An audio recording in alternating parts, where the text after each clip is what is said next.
আমি সর্বশেষ আমার জীবনের সবচেয়ে বড় শিক্ষা এটা বলে আমি আমার কথা শেষ করি। আমি আমার জীবনের সবচেয়ে বেশি দাগ কেটেছে আমি তখন ঢাকা বিশ্ববিদ্যালয়ের সূর্য টানেলে থাকতাম।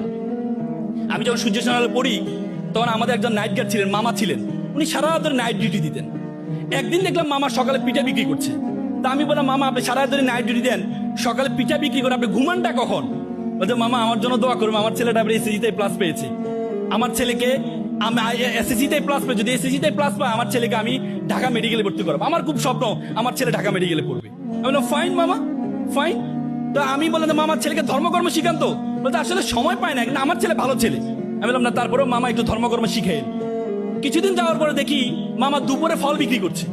তাই আমি বললাম, মামা সারা রাত ধরে নাইট ডিউটি দেন, সকালে পিঠা বিক্রি করেন, দুপুরে ফল বিক্রি করেন, আপনি ঘুমানটা কখন? বলছে, মামা আমার জন্য দোয়া করে, আমার ছেলেটা এসএসসিতে প্লাস পাইছে, কোচিংয়ে ভর্তি করাই দেবো, 30-35 হাজার টাকা লাগবে, এই জন্য আমি কষ্ট করছি। আমি ছেলে চান্স পাওয়ার পরে, মেডিকেল চান্স পাওয়ার পর আমি চাকরি ছেড়ে দিব, ঘুমাইতে পারি না, চাকরি আমি করবো না। তো পরে আমি তাকে নিয়ে রেটিনায় ছাড়ের ব্যবস্থা করে ভর্তি করাই দিলাম। কারণ রেটিনায় একটা ওয়েলফেয়ার ফান্ড আছে যেটা দিয়ে গরিব শিক্ষার্থীরা পড়তে পারে। তাদের সেই ওয়েলফেয়ার ফান্ডের সম্বন্ধে আমি জানতাম। আমি সেখানে গিয়ে তাদের ওয়েলফেয়ার ফান্ডে, রেটিনা কি গাজীপুর আছে? হ্যাঁ, রেটিনার একটা ওয়েলফেয়ার ফান্ড আছে। কারণ এটা স্বেচ্ছাসেবী একটা প্রতিষ্ঠান, রেটিনা শুধু কোচিং না, এটা একটা স্বেচ্ছাসেবী প্রতিষ্ঠান। আমি সেখানে তার ছাড়ের ব্যবস্থা করে তাকে ভর্তি করার ব্যবস্থা করে দিলাম। কিছুদিন যাওয়ার পর দেখি মামা আমার রুমে মিষ্টি নিয়ে আসলো। বলতে, মামা আমার ছেলে তো ঢাকা মেডিকেলে চান্স পেয়েছে। কি উদ্বেলিত, কি উদ্ভাসিত, কি আনন্দিত!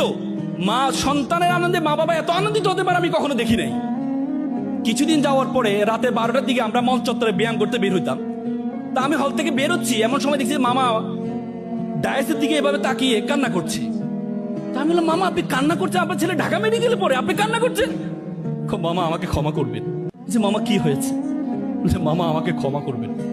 যে মামা কি হয়েছে আপনি আমাকে খুলে বলেন। তো জানেন মামা, আমার ছেলেটা ইয়াবা আসক্ত। মামা আমার ছেলেটা ইয়াবা আসক্ত। গতকাল বাসায় এসেছে, শোকেজের গ্লাস ভেঙেছে, আলমিরার গ্লাস ভেঙেছে টাকার জন্য। বিশ্বাস করেন মামা, আমি মনে করেছিলাম আমি যখন অসুস্থ হব আমার ছেলে আমাকে সুস্থ করবে। বিশ্বাস করেন মামা, আমি সুস্থ মানুষকে আমার ছেলে অসুস্থ বানিয়ে দিচ্ছে। এমন বর্বর ছেলে আমি চাইনি, এমন অসভ্য ছেলে আমি চাইনি। আমার ভাইয়ের ছেলে দিন মজুর, রিক্সা চালিয়ে এসে একসাথে খাওয়া দাওয়া করে।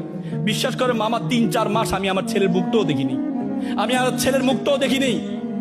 With due respect to our guardians, এখানে যারা গার্ডিয়ান্স বসে আছেন, উইথ ডিউ রেসপেক্ট, সম্মান রেখে আপনি বলছি, আপনি আমার ছেলেকে ডাক্তার বানান, ইঞ্জিনিয়ার বানান, কোনো কাজে আসবে না। এই ছেলের মধ্যে যদি ধর্মীয় জ্ঞান না থাকে, এই ছেলে ভয়ঙ্কর আকার ধারণ করবে, ভয়ঙ্কর আকার ধারণ করবে। তো সুতরাং আপনি যা কিছু শিক্ষা দিবেন, আপনি আপনার সন্তানকে ধর্ম শিক্ষা দিতে ভুলে যাবেন না, ধর্ম শিক্ষা দিতে ভুলে যাবেন না। ইংল্যান্ডের শিক্ষা কমিশনের চেয়ারম্যান ছিল